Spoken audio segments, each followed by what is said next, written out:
Sophomore parents, your students should be entering their course request right now. We actually had to push that deadline back. We're going to leave the portal open until Sunday evening or Monday morning. I know a lot of kids are wanting to visit the Prosser Open House tomorrow before they put their course request in, but make sure that they're getting them in. We want to, because each counselors look at each student's request to make sure they're on track for graduation, but also on track for the particular diploma that they're trying to earn. So we are trying to get through those pretty quickly because freshman parents, you're going to get some information in the mail about your student's registration for next year. And you're going to have a deadline, or your students will have a deadline to get their course request in, and we will do the same thing. We will go through each request, make sure they're on track. If we see an issue or if there's a suggestion we're going to make, we'll reach out to your student, possibly reach out to you or to both, and make sure that we get those corrected for them. It's important that you just get the course request in so that we can look at them, get them completed. If your son or daughter is having a hard time or doesn't really know how to get them into Power School or to request them, just email your child's counselor and we'll make sure that we get them in for you. But sophomores, we need those in by Sunday evening, and freshmen, your deadline will probably be a week, 2 weeks from today. So just want to mention that before we get started. The second thing, in not only counseling, but one of my extra duties, I am, I guess, for better lack of term, the NCAA coordinator. So we do have a lot of students who aspire and actually go on to play Division I and Division II athletics in college. And so as you are starting to think about registration for next year, especially freshman and sophomore parents, you need to keep in mind that if your son or daughter is a student athlete, that they do need to try to be or be NCAA eligible. And so that means they have to earn 16 core classes in math, science, English, social studies, and a world language if they're taking a world language by the time they graduate. They need 16 of those core classes. The good news is in the state of Indiana, if you are on track, well, if a student is on track, passing their classes with decent grades and earning a core 40 or an academic honors diploma, they will meet that requirement no problem at all. So it's pretty easy if they're on that track. If your student is an IB diploma candidate, still can become eligible, but there's just a little bit more planning that needs to go into the 4-year plan for your student. Right now, any online class that a student takes through Floyd Central is not NCAA approved. So that means we have to go outside, find a vendor that is NCAA approved, and get your student enrolled if they need to take an online class to make room for IB classes. Also, if your student athlete wants to go to Prosser, they can absolutely become academically eligible with the NCAA Division I and II. Again, it takes a little bit more planning because Prosser students are only here 3 periods a day, so we can't get all the core classes in the 4 years, but it may require your son or daughter taking a summer school class at Ivy Tech or finding one of those online providers that are NCAA approved to get all of their core classes. Likewise, if, hopefully not, if your son or daughter fails a core class, that also has to be made up through an online provider, or they have to retake the class here at Floyd Central. If you have any questions, again, my name is Mark Clark. I kind of coordinate that. Work through your student's school counselor. Copy me on an email or a call. I'll be happy to answer any questions. And that way, if you copy me or copy their school counselor, we're all on the same page and making sure that we meet all those eligibility requirements. After our first guest speaks, I'm going to take her to the cafeteria for the junior presentation, but I will be back to answer any questions about course request, NCAA, and there will also be other counselors around at the end to answer any questions that you have. All right.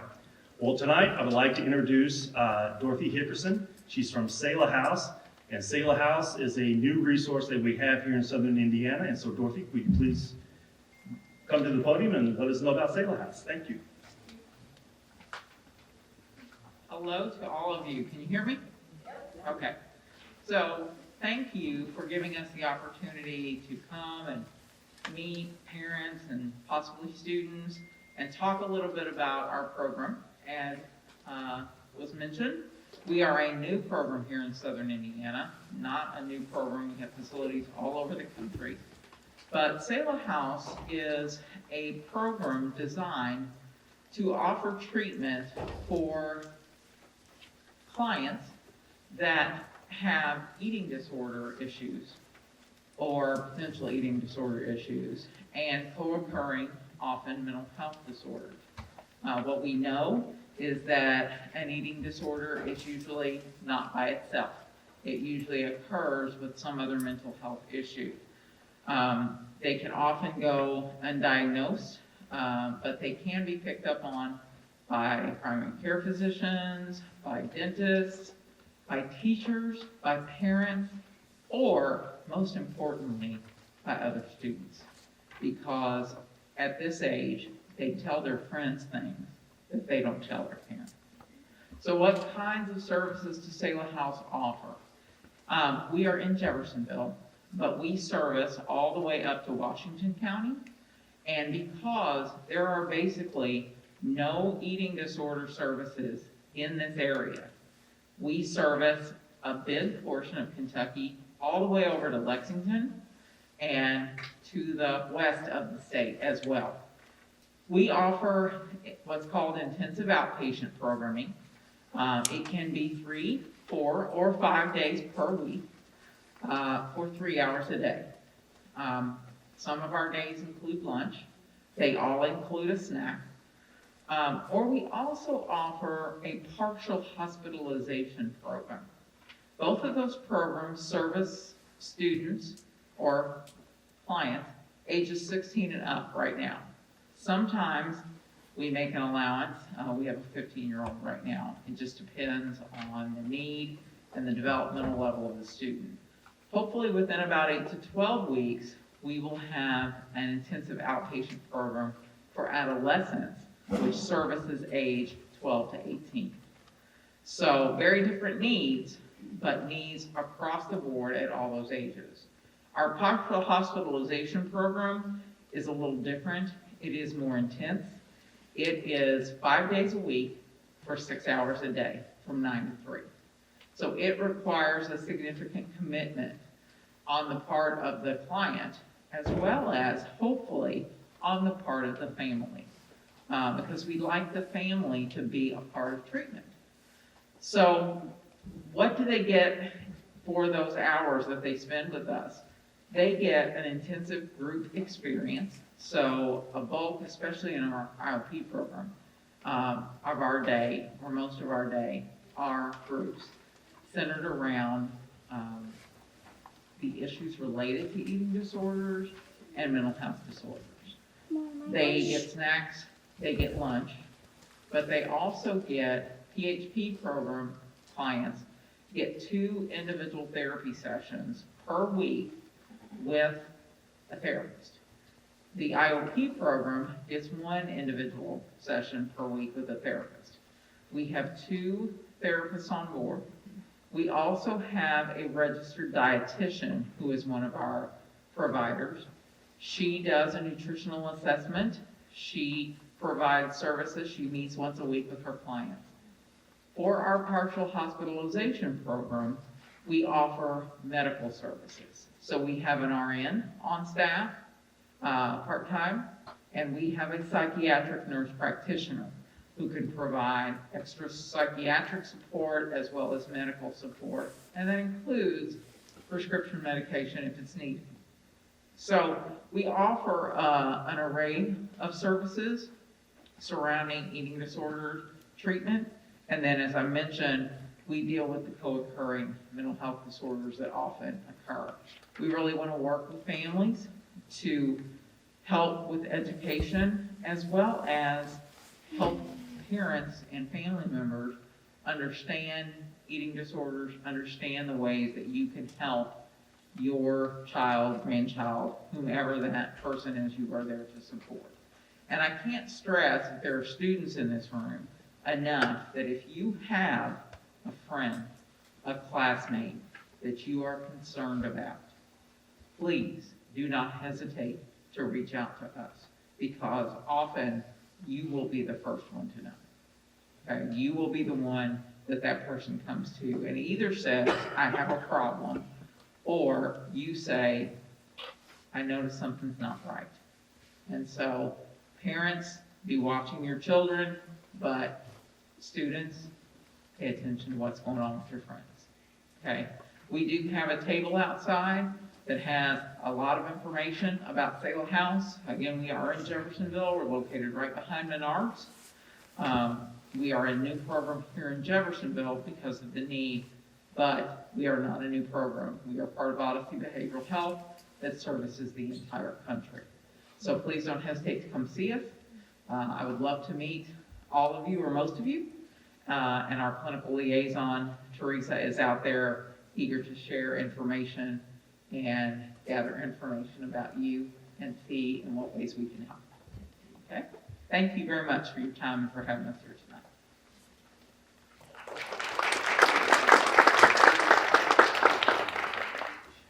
Yeah, we are very fortunate that we have that resource because as a counseling, as a school, we are seeing more and more of a need for students. So again, thank you for that. Okay, I would like now to introduce our second guest, and she is the principal at Prosser Career Education Center, Mrs. Nancy Campbell, and she's here to talk about all the great things going on at Prosser. Good evening, everyone. Thank you, Mr. Clark. Again, my name is Nancy Campbell. I'm going to take this down so you guys can hear me a little bit. I'm currently in my 5th year at Prosser, and if you are familiar with Prosser, we like to talk about something called Prosser Pride.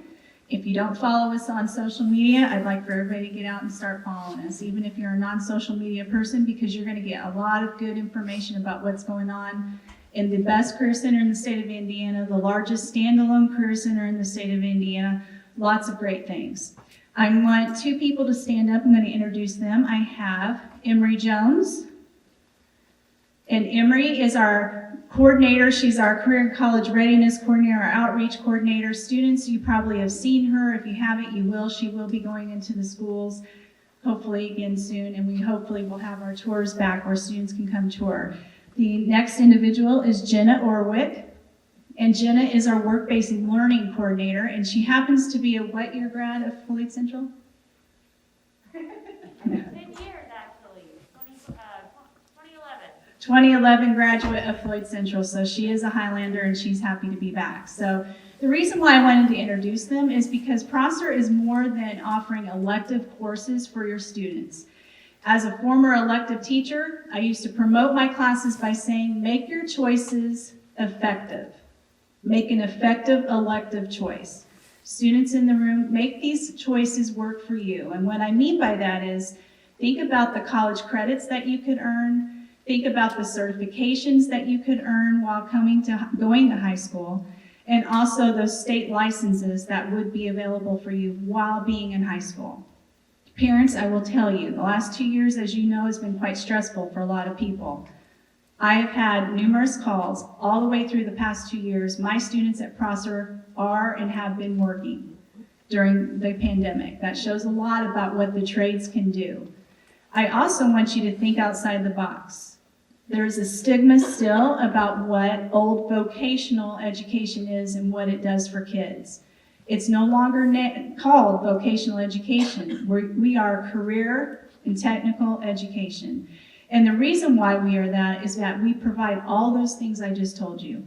It's no longer going into a shop class and making a lamp. How many of you did that? So, yeah, you're giggling. A lot of you did.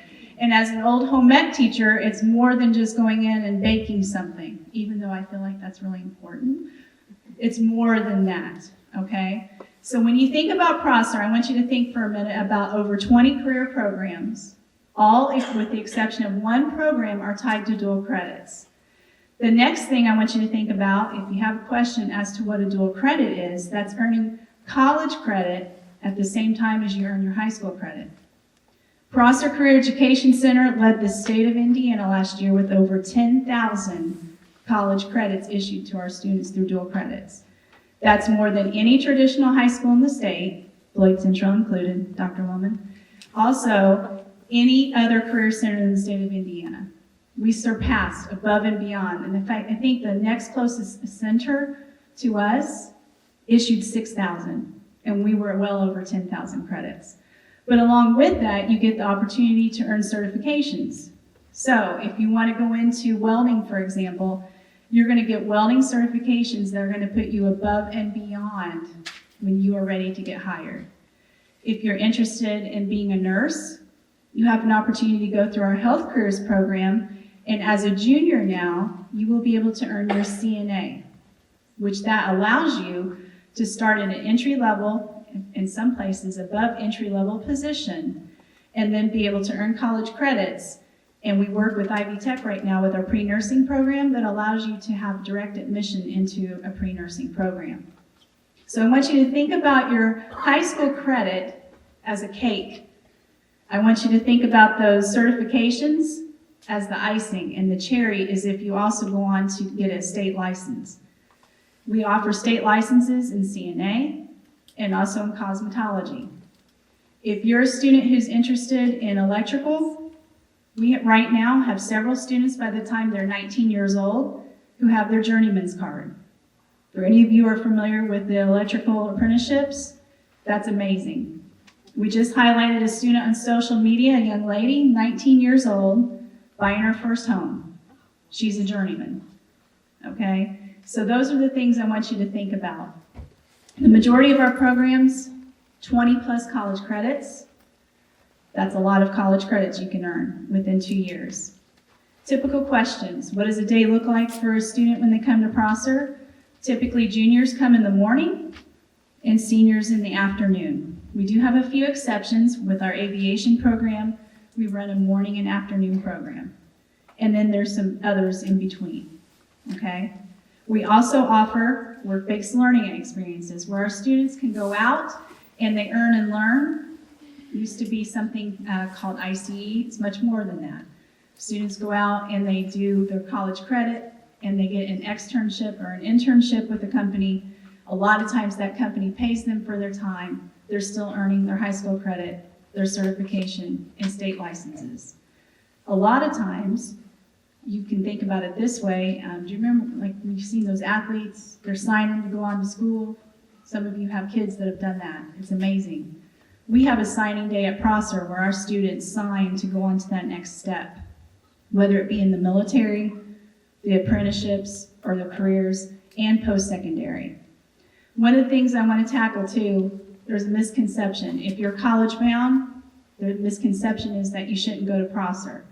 I'm here to tell you, if you're college bound, you should come to Prosser. I'll give you an example. Project Lead the Way courses. If you learn how to design it, but you don't know how to put it together, take it apart and put it back together again, the retention rate in college is not very good. We should be a capstone for you. Think outside the box, okay? We have an open house tomorrow night. It's our greatest night, biggest night of the year. If you haven't been to Prosser lately, you're missing out. We were very fortunate to be a beneficiary of a good chunk of money from the referendum a few years ago. We did about $30 million worth of renovation and new construction to our building. You find state-of-the-art equipment, facilities, and if some of you went to Prosser a time ago, or maybe you haven't been to Prosser lately, make a point to come tomorrow to Charlestown Road, because we are the hidden gem, I believe, in Southern Indiana. Give you another idea of what we serve and who we serve. We have over 25 sending schools that come to us. Floyd Central is one of them. We, 6 counties, so all of Southern Indiana. And right now, our business partner list is extensive. We work with companies all over Southern Indiana and Northern Kentucky, and those businesses are quite generous, and they continue to help support us so we can maintain above industry standard equipment, facilities, and programs for our students. One of those recent companies was Dan Christiani. He came in and we were awarded $5,000 from him. Dan brings in equipment a lot of times for our students and heavy equipment, and they a lot of times are awarded positions with Dan and other corporations. If you know business owners in Southern Indiana, I challenge you to ask them. Majority of the time, they have been touched by Prosser in some way. They themselves have gone to Prosser, they employ Prosser students, or their family members go to Prosser. So it's much more than maybe what you think, but the perception's there of what people think we are. I tell the students every day on announcements, do what you have to do today in order to do what you want to do tomorrow. In Prosser, we live that each and every day. We work very hard. I'm extremely proud of our students. So again, if you don't follow us on social media, please do so, because I think you're going to be pleasantly surprised by the accomplishments of what you find with our students. We will be around. We got a table out front, so you can get information. Tomorrow night's open house is from 5:30 to 7. And again, we're located on Charlestown Road, right across from where Dairy Queen is and Dunkin' Donuts, right back in there. So if anybody has any questions at that time, feel free to ask, bring those questions. I do believe intent to enroll forms are found with counselors. So students, if you have a student that's interested in that, sophomores, please make sure. Freshman parents, come out tomorrow. Start thinking about what we can do and offer for your students. That's it. Thank you very much.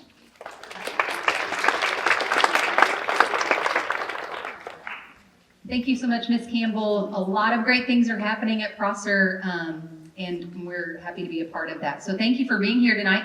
Just to give you a little bit of insight into the rest of the evening, we have Ms. Mayor Sebastian, who's going to speak on the International Baccalaureate Diploma, the IB Diploma. She has a couple of students here with her this evening. And then Ms. Carly Keeler-Lynch from Ivy Tech will finish up with some Ivy Tech information and dual credit. And then there will be an optional meeting that I'll be presenting on financial tips that can help with the college planning, which college is expensive. So we got some good tips and tricks with that. So without further ado, Ms. Mayor Sebastian will speak on the IB Diploma.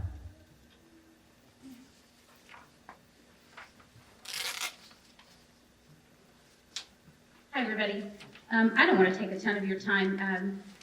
If you are unfamiliar with what the International Baccalaureate Diploma is, it is kind of an additional diploma that students can earn while they're working toward their regular college or their regular high school graduation.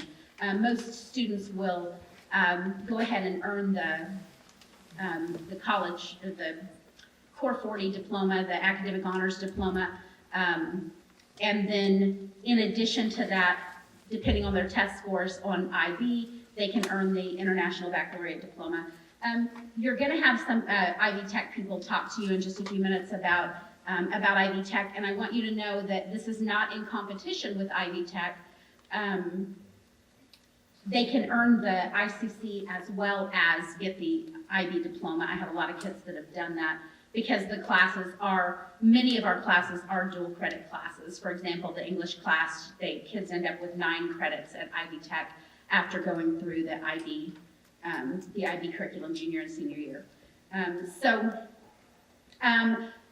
International Baccalaureate was designed by some diplomats whose children were jumping around from school to school, and when they would leave one school, they would join another school and either be pushed ahead or put behind because of the lack of consistency in classes. And so eventually people got together and said, we need a common core of curriculum so that when our students move from place to place, they're not being punished. And so what they did was develop basically a liberal arts curriculum. So it is a well-rounded curriculum, much like your Ivy League schools have a kind of a liberal arts curriculum where you take a little bit in each area. So for us, we have it divided into 6 areas. I don't need to go into detail about this, but basically your language, a world language, the social sciences, the experimental sciences, and the maths are the first 5 groups. And then group 6, you don't have to take a group 6 class, but it's the arts. So for those students who are interested in music and visual art and theater and film, we offer courses in that area as well. All of that aside, people are going to ask me, the one question that I get asked all the time is, so why should we do this diploma? And I will tell you from first of all, from a teacher perspective, and second of all, from a parent perspective, I believe that this is by far the best program out there. I taught AP English for years, and it was very much a sit and get sort of thing. I was telling one of my past students, which is really depressing because she's here as a mother. I was telling one of my past students, it was kind of, she had me. It was very much a sit and get. I was the knowledgeable one, imparting my knowledge to all of my students. IB is not that way. It's very much student-centered. I'm no longer the director. I'm more of a facilitator, and we take charge of our own learning. It's very student-driven. And what that does, every year it amazes me, this community of learners that develop. So I get these kids in my class the first day, and I have them twice because I teach IB English, and I also teach the class that's called Theory of Knowledge. So I usually have them back to back, first and second period, or something like that. And I get these kids the first day of school. Most of them don't know each other, or if they do, they don't know each other very well, and they're definitely not friends because they're from all different parts of the school. And then a few weeks in, I see them starting to plan outings together. They're like, I was telling one of my past students that in November they had a birthday extravaganza where they went from house to house and had different festivities at each house. And they grew together as friends, but what that did was create a group of people who cared about each other academically. And so they share notes. They share a Google Doc with their notes for history. They get together and have coffee while they're studying for biology, and they keep each other accountable. They'll contact, they always have a group text going, and they're always asking, did you do your 1,000 words of your essay? They're always keeping each other accountable and holding each other to a certain standard. And so watching them grow together and watching the kids develop into these very cool learners, to me, is the best part of IB. It's like a very small school within this very large school. So if your kids learn better that way, then by all means stop out. I think I have roughly 10 kids here tonight. When I said, hey, I need people to come to this meeting, they were instantly, oh, we'll come talk. They would be happy to take over and do this for me. But they're out there. Talk to them about the program. I have one of the students out there actually was supposed to do IB, and then at the last minute he got scared and he changed his mind, and then he got partway into his junior year and realized he really wanted to do IB. And so at the semester change this year, he altered all of his classes so that he could make IB work, and so he's now a full diploma candidate. And he said, I was just stupid. I just didn't realize. And then once he got into just a few of the IB classes, he realized what it was. He said, I am excited about learning. I'm actually wanting to do my homework. Things shifted for him. So anyway, they'll talk to you about that out there. And I'll be out there as well. So if you have any questions, you can ask me. And my email address is on the bottom of the paper that we're handing out there. You can shoot me an email. I'd be happy to set up an appointment with you and your student, or your student, or just your student, and talk about what an IB program would look like. I can help them lay out, we've got freshmen and sophomores here, right? So I can help you lay out your next 3 years or your next 2 years if you decided to do IB, and then you can take it from there and make a decision if this is something that you think you would like to do. That's it.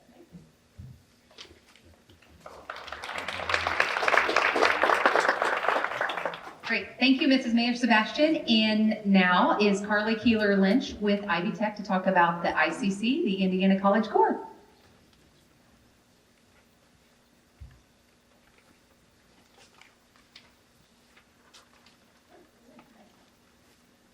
Hi everyone, my name is Carly. I am an Assistant Director of Dual Credit for Ivy Tech. I have New Albany High School and Floyd Central High School.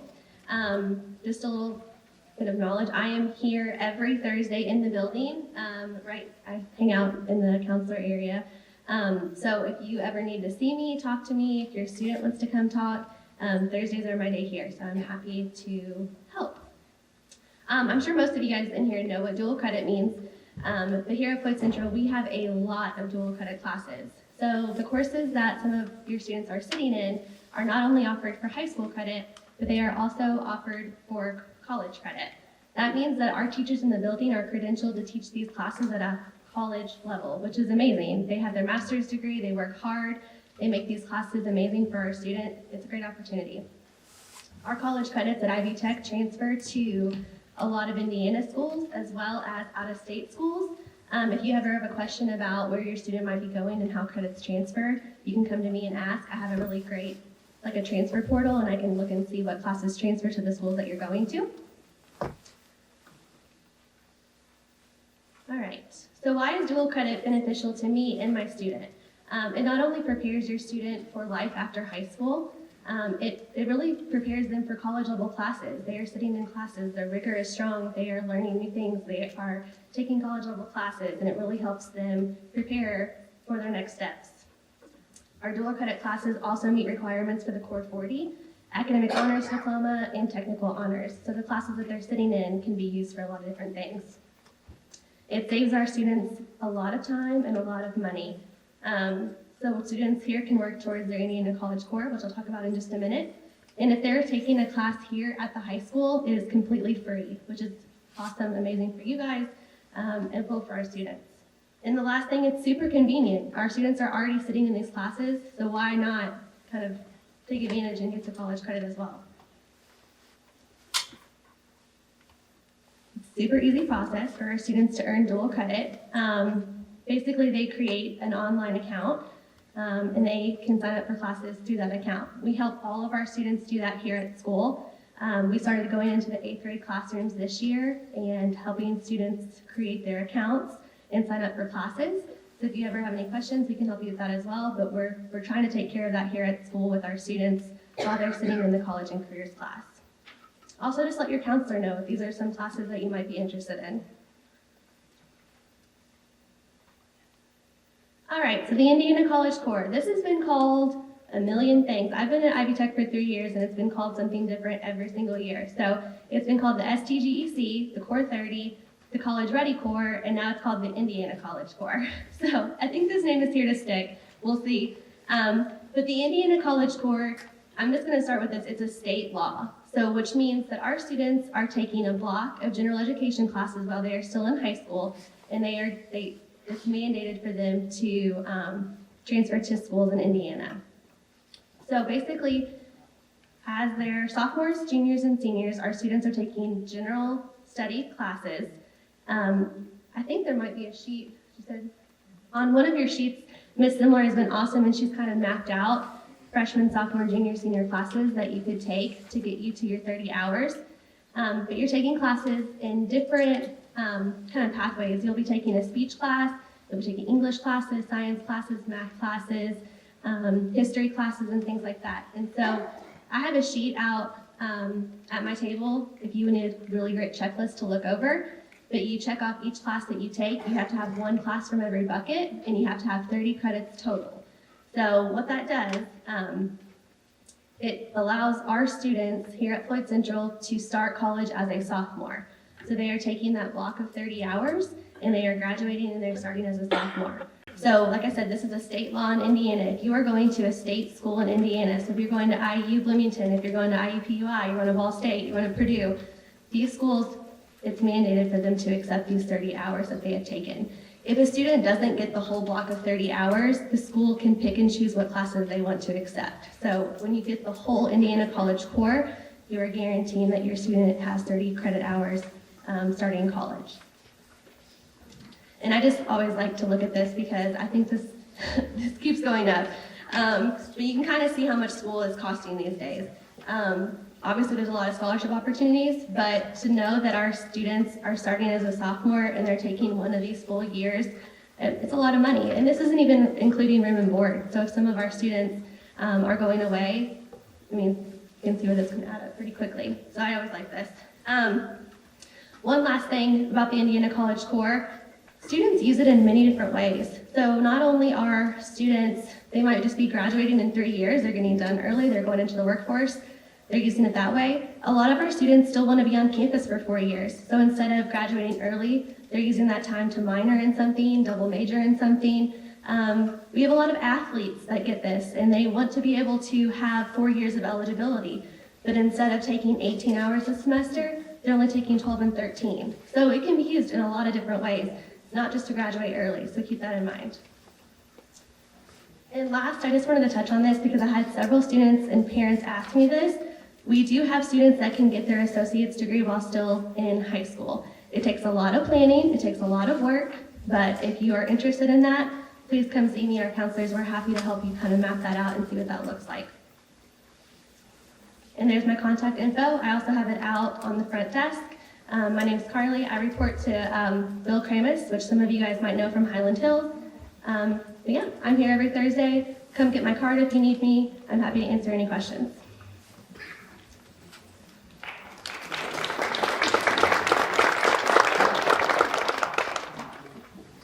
I just wanted to get up here and introduce myself because I have some of your old students. My name is Jessica Simler. I'm one of the counselors.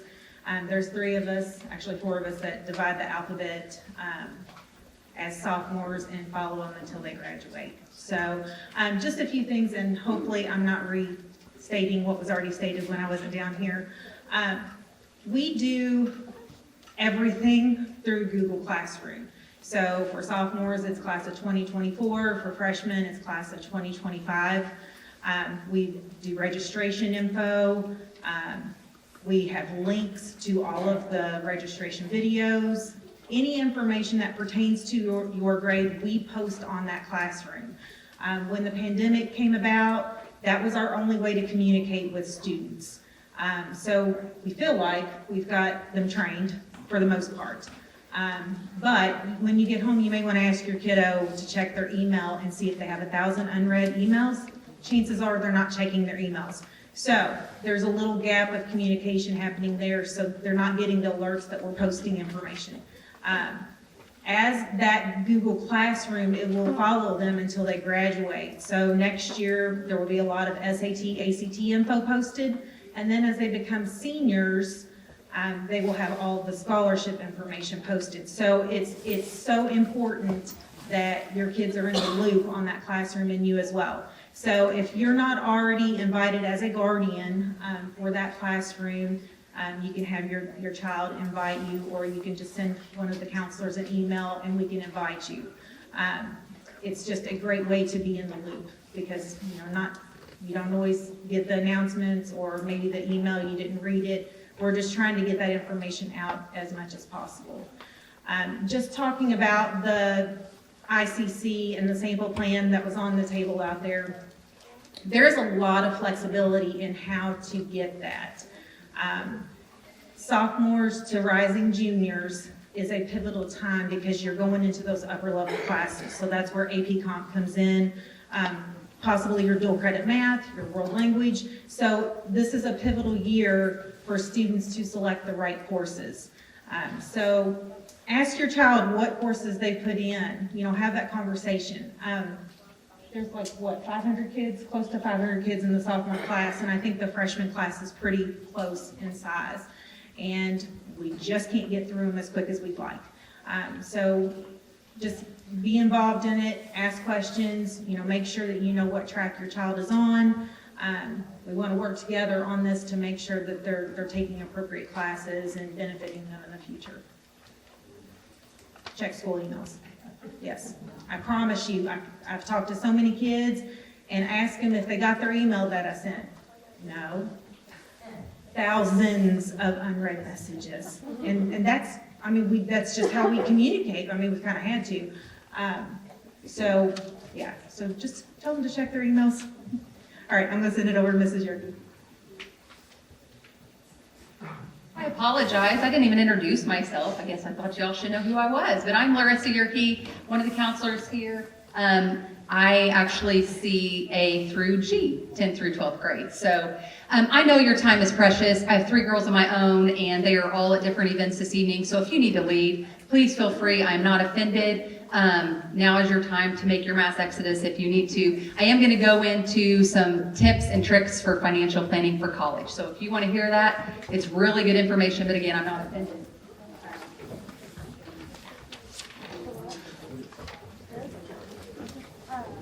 And thank you for those that did come, and if you're staying, thank you for that too.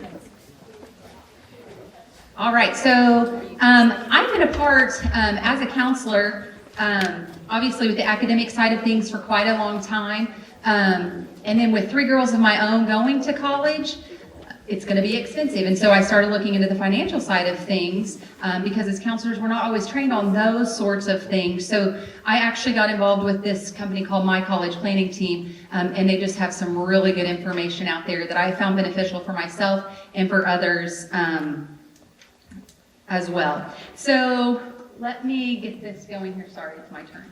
All right. Okay, so I'm going to provide some guidance on college searches and selection and admission process that helps choose the best college possible. I am going to look at my notes a lot because this isn't what I do every day. With the financial side of things, I do more of the academic side. So please forgive me for looking at that. But on the financial side of things, we do use the FINRA reviewed software, and all of our college funding plans are approved by certified financial planners or CPAs before they're provided to the family. So we're going to show some college reports tonight, some specifics, how Carly was showing you the cost of colleges just keep going up. And so we use actual data from actual colleges. We do not make up these numbers. So they are legit and super helpful with that. So our mission tonight is to use the power of our team so that no stone is left unturned to help families reduce the cost at a right fit college. Obviously, college isn't for everyone, and not every college is for every student. So we want to try to mesh those together to make the best fit. We want to provide families with every income, asset, borrowing, and tax strategy available that's out there to help them reduce their expected family contribution and increase your financial aid that you can receive. All right.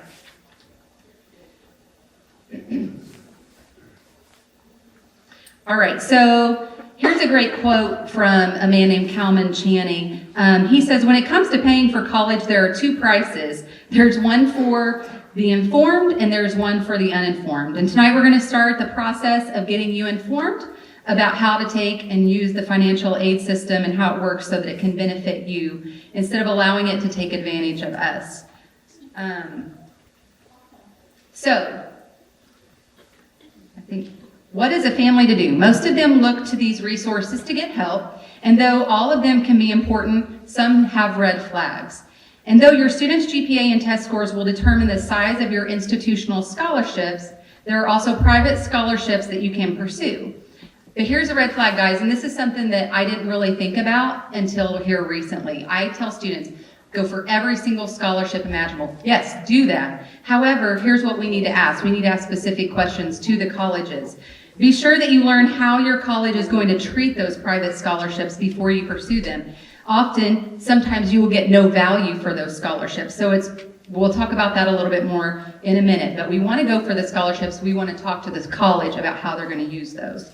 And though the college will help you, it's going to be limited to what their particular school can do for you. They are not there to provide you with financial strategies that you can use to reduce your net price. It's like asking the IRS if they have any tax strategies. They don't necessarily tell you those to reduce your tax bill. We kind of have to learn as we go, right?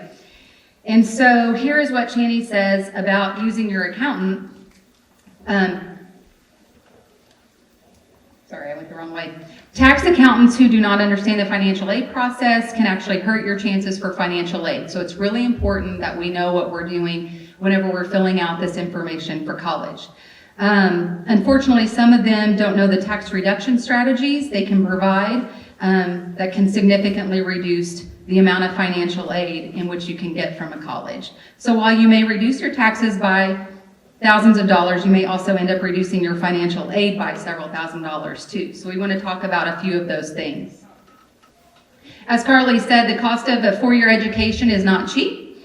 These numbers are scary, and they are 2020 numbers. That's the most recent. And if you have younger children to send to college, you also have to remember that the cost of college is rising as well as the rate of inflation like Carly was talking about. And that, she didn't even show us the cost of room and board, and it just keeps increasing as we go. And in 1971, tuition at a top-tier university was about $2,500. If college costs were tied to inflation, tuition at these colleges would now be about $15,000 a year. The current tuition today, however, at a top-tier university is over $45,000, and that's not counting the room and board that we talked about, textbooks, student personal expenses, and other fees.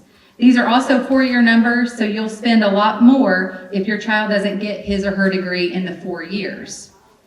So here is your first and foremost important academic strategy to reduce college costs: getting their degree in 4 years. Limit the time that they're there, right? And we all know that college is worth it, and I think it is important to note that those with a bachelor's degree earn about $1 million more over their lifetime than those with only a high school diploma. And those with a professional degree can earn up to $2 million more over the course of their lifetime. So 92% of families think that college is a good investment. However, 44%, here's the sad truth, they have a plan in place on how they are going to pay for it. Or they don't have a plan, I'm sorry. So many families are coming off short on how to get their kids through the 4 years that they need to go. And as some of you may have read, there are some big changes coming to the financial aid in 2024. So I know this affects me. My oldest is in the year of 2025. So we have changes that are coming that we need to be aware of. You might even be reading headlines like this, but here's the truth. The FAFSA Simplification Act is not going to simplify things for middle income or upper income families. And the only overwhelming positive impact it will have on students is only in reference to low-income students and independent students who are eligible for Pell Grants. So the new rules are actually going to make college even less affordable for many middle-income families, even though some families who do their homework can actually benefit from some of them. So we need to prepare ourselves, right? Because it's coming.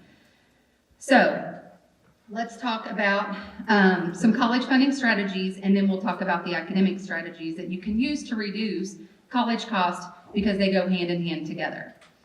As I mentioned a minute ago, there's nothing simple about the FAFSA Simplification Act of 2021 for middle-income families, but I want to point out that these changes apply to families with students entering college beginning with the 2024 FAFSA for students entering or still in college in 2025. So we will talk about those current rules, and despite the 1,600 pages in legislation, some of the new rules are not yet clear and will actually require further clarification by the Department of Education. So in education, some things are changing constantly, and they'll be reviewing that. But let's review some examples of what's positive and what's negative and what is still uncertain about the new rules. So the FAFSA will be easier and quicker to complete because the number of questions has been reduced from 108 questions to 36 questions, so that's nice. And it will make fuller use of IRS retrieval tools to determine your SIA. That is your Student Aid Index. The expected family contribution, which is often identified as the EFC, will be replaced with the Student Aid Index, that SIA. You'll hear that a lot as you're looking and planning with the FAFSA. This is really neither positive or negative for any families because the basic formula for determining your financial aid will remain the same. They're just changing the verbiage. It's a simple name change. Limiting the income at assessments to those that are provided on your tax return means that untaxed income, such as child support payments, will no longer be considered in determining a single parent's financial aid. While this might seem helpful to single parents, there are other changes that we'll be talking about in just a few minutes that will erase that benefit. And this change is good news. Contributions coming from grandparents or other relatives to help pay for college will no longer be treated as untaxed income to the student, so that is good news. So now is the time to start calling your grandparents, your aunts, uncles, anybody else that might want to help pay for your kids' college and help with that funding. And then finally, higher Pell Grants are going to be helpful to families with incomes that are under $60,000. So the current rules require that parents with whom the child lives the majority of the time that person fill out the FAFSA. The rule has now been changed to the parent who provides the most financial support to the family and to the child. Though this could still be the parent with the lower income with whom the student lives, one of the country's top authority on financial aid. He points out that the new regulations still require more clarification. In a recent interview, he said that the Department of Education may default to requiring that the parent with the highest adjusted gross income, the AGI, that they be the one to fill out the FAFSA. This is not good for prospect for a lot of single parents who will have to depend on the appeals process if they're going to get inadequate support from their former spouses. And not providing a 50% EFC discount when 2 or more kids are in college at the same time will be negative for families with 2 or more children in college at the same time. Even higher income families can receive need-based financial aid during their overlapping years. And we are currently working with families right now who will lose over $100,000 in financial aid because of this one rule change. So this is another rule change that will hurt families that own small businesses. They will now be required to report the value of that business on their FAFSA. That being said, there are still strategies that you can use as a business owner. And for example, you can use to reduce your income by accelerating expenses and delaying invoices in your base years, or potentially use the appeals process. A lot of people don't know that you can appeal the price that the college says that is your amount that you're to pay.